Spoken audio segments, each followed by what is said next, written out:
कल ही बजट पेश हुआ है भारत सरकार का, और आज के जो अखबार है,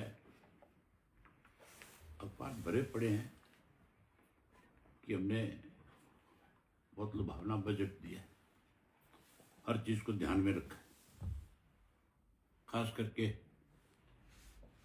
देश का विकास कैसे हो इस बात के ऊपर बड़ा जोर दिया गया। ये ठीक है कि उन्होंने रक्षा में बढ़ोतरी करी, स्वास्थ्य में बढ़ोतरी करी, लेकिन और बहुत सारी चीजें हैं जिनको भी ध्यान रखना पड़ेगा, चाहे वो एजुकेशन है, रोड्स हैं, आपके स्पोर्ट्स है, बहुत सारे ऐसी डिपार्टमेंट हैं जिनमें बहुत बड़ी अनदेखी होती है। टोटल बजट जो है 53,05,00,000 का है, इन्होंने टोटल बजट जो किया है 53.5 लाख करोड़ का। उसमें जो देखने वाली बात है, 24% जो है वो ब्याज का पैसा है, जो कर्जा है, ब्याज नहीं, जो सरकार को कर्ज लेना है, इसमें भी 24% तो कर्ज लेना है और 14.04% जो है लाख जो है वो आपको कर्जे के रूप में देना है। ये उन्होंने अपने आप जो बजट जो पेश किया है, प्रस्तुत किया, उसमें दर्शाया, दिखाया बकायदा तौर पे कि हमारी ये स्थिति है। इन परिस्थितियों में भी सरकार पूरा पैसा खर्च नहीं कर पा रही। जो पिछले साल का बजट था जिसमें प्रधानमंत्री की अपनी योजनाएं जो थी उनमें भी जो पैसा प्रावधान किया गया था वो खर्च नहीं कर पाया, वो भी पैसा लैप्स हुआ है। अगर प्रधानमंत्री की अपनी योजनाओं में पैसा पूरी तरीके से खर्च नहीं हो रहा तो फिर बाकी आप कहाँ उम्मीद करोगे, किससे उम्मीद करोगे?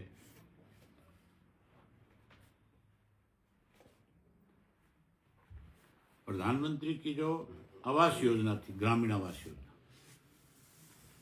उसके अंदर 2025 और 26 में 57,832 करोड़ रुपया खर्च करना था। उसमें खर्च किया गया टोटल 32,500 करोड़ रुपए, करीब करीब 25,000 करोड़ रुपया जो इसमें लैप्स हुआ है। बहुत बड़ा अमाउंट होता है। गांव में कहते हैं कि हम ग्रामीण इलाके के अंदर गरीब लोगों को मकान बना करके देंगे, ये वो आवास योजना है जो पूरी तरह से इनकी धराशायी होगी। 50% पैसा भी उसमें ये खर्च नहीं कर पाए, ये हालत थी। ये सारा पैसा अलग अलग स्टेटों को जाता है और स्टेटों में जहाँ जाएगा पैसा, वहाँ स्टेट अगर इस पैसे को खर्च नहीं कर रही तो या तो मॉनिटरिंग ठीक ढंग से नहीं हो रही सेंट्रल गवर्नमेंट की, प्रधानमंत्री का जो ऑफिस है वो मॉनिटरिंग नहीं कर पा रहा है, और या फिर जो स्टेट खर्च नहीं कर रही उनको फिर आइंदा इस बात का ध्यान रखना चाहिए कि उनको इन स्टेट्स को शामिल किया जाए कि नहीं किया जाए। लेकिन इसमें केवल राजनीति करते हैं, जहाँ चुनाव होता है वहाँ ये फंडिंग ज़्यादा करते हैं, वहाँ पैसा ज़्यादा देते हैं उन स्टेटों को, और वहाँ फिर लुभाने की कोशिश करते हैं गरीब आदमी को इस माध्यम से। इसी तरह से प्रधानमंत्री की जो शहरी आवास योजना थी उसमें 3500 करोड़ रुपए का था कि हम 3500 करोड़ रुपया खर्च करेंगे, गरीब आदमी को वहाँ पे इससे मदद करेंगे। उसमें तो सुन के हैरानी होगी, केवल 300 करोड़ रुपया खर्च हुआ, 3200 करोड़ लैप्स हो गया। इसी तरीके से सड़कों में जो है 19,000 करोड़ रुपए का इन्होंने टोटल खर्च करने का, प्रधानमंत्री आवास, वो जो प्रधानमंत्री सड़क योजना, उसमें 19,000 करोड़ रुपया खर्च करना था पूरे देश के अंदर, जो बाकायदा तौर के ऊपर हर ब्लॉक से मांगते हैं कि किस ब्लॉक के अंदर कौन सी सड़क नई बननी है या कौन सी सड़क की मरम्मत होनी है या किस सड़क को चौड़ा करना है। ये योजना शुरू करी थी अटल बिहारी वाजपेयी ने। वो पूरे देश को सड़कों के साथ ग्रामीण क्षेत्र को जोड़ना चाहते थे। इस योजना में भी आप ये देखो टोटल पैसा खर्च कर पाए ये 11,000 करोड़ रुपए, 8,000 करोड़ रुपए इसमें भी लैप्स हुआ सरकार का। इसी तरीके से राष्ट्रीय पेयजल योजना जो है, पीने के पानी की जो योजना बनाई जाती है, उसके अंदर प्रधानमंत्री की जो योजना है उसमें 67,000 करोड़ रुपए का इन्होंने प्रावधान रखा था खर्च करने का। उसमें भी केवल खर्च कर पाए 17,000 करोड़, 50,000 करोड़ रुपए लैप्स हो गए जो खर्च नहीं हुआ। फिर ये कहते हैं कि हम देश को बहुत आगे लेकर के जा रहे हैं, बहुत विकास कर रहे हैं। ये हालत है इनकी विकास की। प्रधानमंत्री स्कूल फॉर राइजिंग इंडिया कि एजुकेशन को कैसे राइज किया जाए, कैसे बढ़ाया जाए, उसके लिए इन्होंने 75,000 करोड़ रुपए का प्रावधान रखा था खर्च करने का। और टोटल खर्च पता है कितना हुआ? 4500 करोड़ रुपए। बाकी सारा पैसा लैप्स हो गया इनका। ये इनके अपने बजट के अंदर इन्होंने सारी चीज दर्शाई है कि कब कब हमने किस किस योजना में कितना कितना पैसा रखा था पिछले साल में और कितना कितना खर्च हुआ बताया गया है। इनके अपने आंकड़े हैं, ये कोई मतलब हमने अपनी तरफ से नहीं बनाए। ये सारे आंकड़े इन्होंने खुद दिए, उसी में से हमने ये सारी चीजें निकाल करके बताई है। क्या हालत है इनकी। ढिंडोरा तो पीटा जा रहा है कि बजट बहुत बढ़िया दिया है हमें। बजट में जो है किसान का भी बहुत ख्याल रखा गया। हरियाणा का विशेष रूप से मुख्यमंत्री का बयान था कि बच्चों को रोजगार मिलेगा, नौकरियां मिलेगी। मुख्यमंत्री से पूछने वाला हो,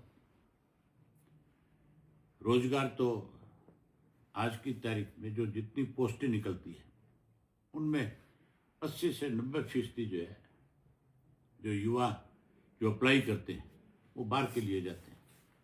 जो पर्ची और खर्चे की बात करते हैं वो खर्चे के साथ आते हैं सारे के साथ। इन्होंने तो ये कहा है कि 3 हवाई पट्टियां जो है उनको एक्सटेंड कर दिया जाएगा।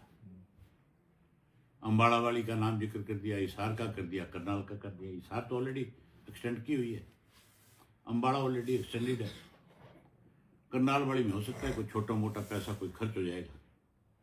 ये रूटीन की चीज है, ये कोई अलग से कोई पैसा है हरियाणा के लिए खर्च नहीं हो रहा। बाकी जो है छोटा मोटा ये दिखाया गया कि नए उद्योग लगा रहे हैं। उद्योग तो हमारी अपनी पॉलिसी है स्टेट की। अगर हमारी स्टेट जो है उद्योग के लिए प्लॉट अलॉट करती है, प्लॉटिंग करती है, तो मान के चलो कि कोई ना कोई आकर के प्लॉट खरीद करके अपनी इंडस्ट्री लगाएगा। लेकिन हमारे प्रदेश में हालात इस किस्म के नहीं है कि कोई व्यक्ति आकर के यहाँ इंडस्ट्री लगाए, क्योंकि यहाँ तो कानून व्यवस्था का दिवाला पीटा हुआ है। और जहाँ कानून व्यवस्था सही नहीं होगी, जहाँ रोज इंडस्ट्रीज को थ्रेट किया जाए, फिरौतियाँ मांगी जाए और सरकार की तरफ से ये कहा जाए कि हम प्रोटेक्शन नहीं दे सकते आपको, तो कोई उद्योग क्यों लगाएगा? उद्योग आएंगे कैसे? हरियाणा की बहुत बड़ी अनदेखी हुई है। और बजट की हालत आपके सामने मैंने बताई है, भी ये है।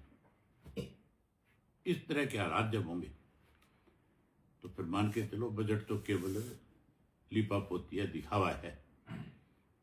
सही मायने में पैसे का सदुपयोग नहीं हो रहा, पैसे का दुरुपयोग हो रहा है। कहीं ना कहीं इस पैसे को खू खाते में डाल करके अपने लोगों की जेब में डालने का काम किया जा रहा है। आने वाले दिनों में हरियाणा का भी बजट है सर, क्या उम्मीद करते हैं कि धरातल के से जुड़ा? मनोहर लाल खट्टर जी जब हमारे मुख्यमंत्री थे, उन्होंने एक नई रिवायत डाली थी कि लोगों से पूछ करके बजट तैयार करेंगे। आज भी वही लीक पीटी जा रही है। हर बार कर्जा बढ़ता है। जब कर्जा बढ़ रहा है तो फिर आप उम्मीद कैसे कर सकते? हमारे वक्त के अंदर जब चौटाला साहब चीफ मिनिस्टर थे, बजट टोटल 22-23 हज़ार करोड़ रुपए का था। 3,000 करोड़ रुपया कर्जा था। लेकिन जिस दिन हम सत्ता छोड़ करके गए, उस दिन 3,000 करोड़ रुपया खजाने में छोड़ करके गए थे। ये बहुत बड़ी बात थी कि 3,000 करोड़ रुपया उस टाइम के अंदर, जो आज 3,000 जो है, आप ये मान के चलो 3 लाख करोड़ के बराबर है। आज की सरकार की हालत ये है, कांग्रेस के टाइम में भी, आज भी बीजेपी के टाइम में भी, हर वर्ष जो है कर्जा बढ़ रहा है, और कर्जे के साथ साथ जो पैसा चुकाया जाता है ब्याज के रूप में, वो बढ़ रहा है। तनख्वाह देने को पैसा नहीं है। अब की बार आप देखना, नरेगा में दिवाला पिट जाएगा। 125 दिन की बात करते हैं, ये 40% देंगे कहां से, आएगा कहां से? देश के प्रधानमंत्री ने बजट में तो आ गया कि हम 95,000 करोड़ रुपया खर्च करेंगे नरेगा में, लेकिन जिस किसी स्टेट को देंगे, वो स्टेट 40% कहां से वहन करेगी? वो कैसे दे देगी?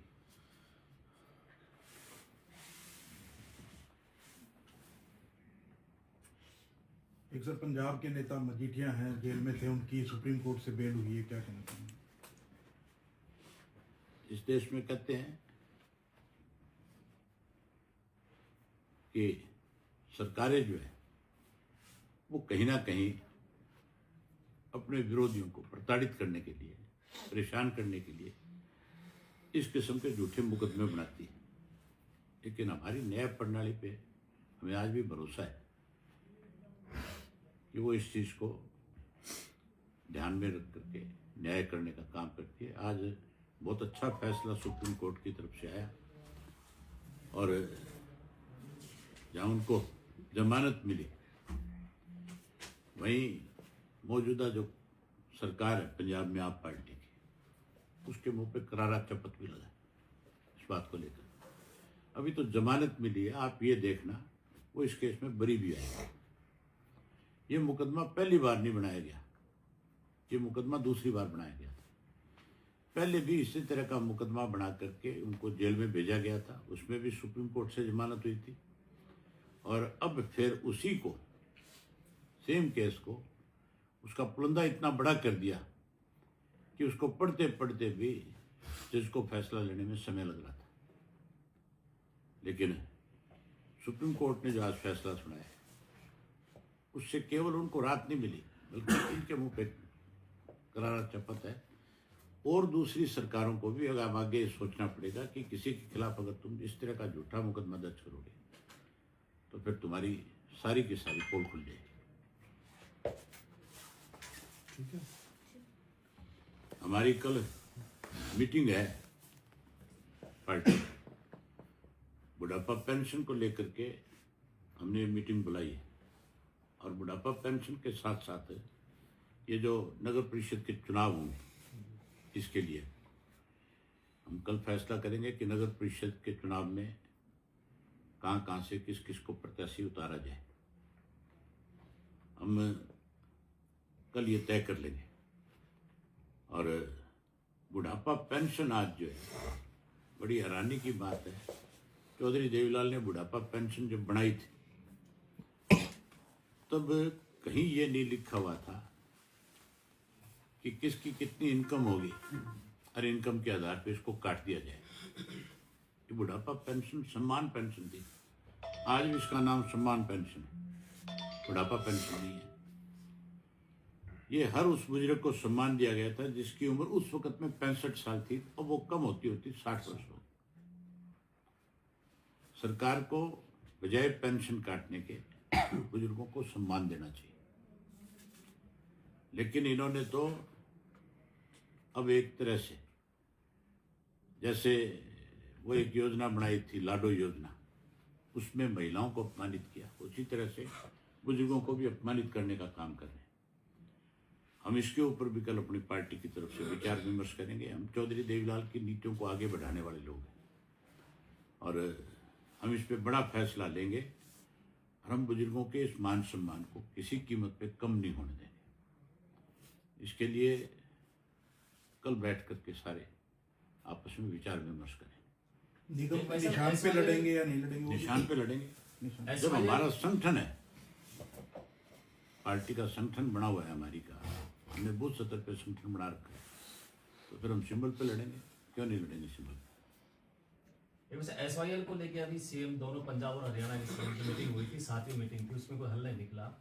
अब वो कह रहे हैं कि अधिकारी मीटिंग मैंने उस बारे में पहले बड़े विस्तार से सारी बातें बताई थी, आज फिर बता देता हूँ। पंजाब के जब तक चुनाव नहीं हो जाएंगे तब तक इस पे कोई फैसला नहीं आएगा। दिवाला पिट गया सरकार का, चीफ मिनिस्टर्स का। अगर अधिकारी बैठ करके कोई फैसला करते तो फिर सुप्रीम कोर्ट क्यों गए? फिर सुप्रीम कोर्ट जाने की जरूरत क्या थी? फिर तो अधिकारी फैसला कर देते। चीफ मिनिस्टर मीटिंग क्यों कर रहे हैं? अधिकारियों से फैसला कराना। सुप्रीम कोर्ट की अवहेलना की जा रही है, सुप्रीम कोर्ट को गुमराह किया जा रहा है। सुप्रीम कोर्ट को कड़ा इस पे नोटिस लेना चाहिए।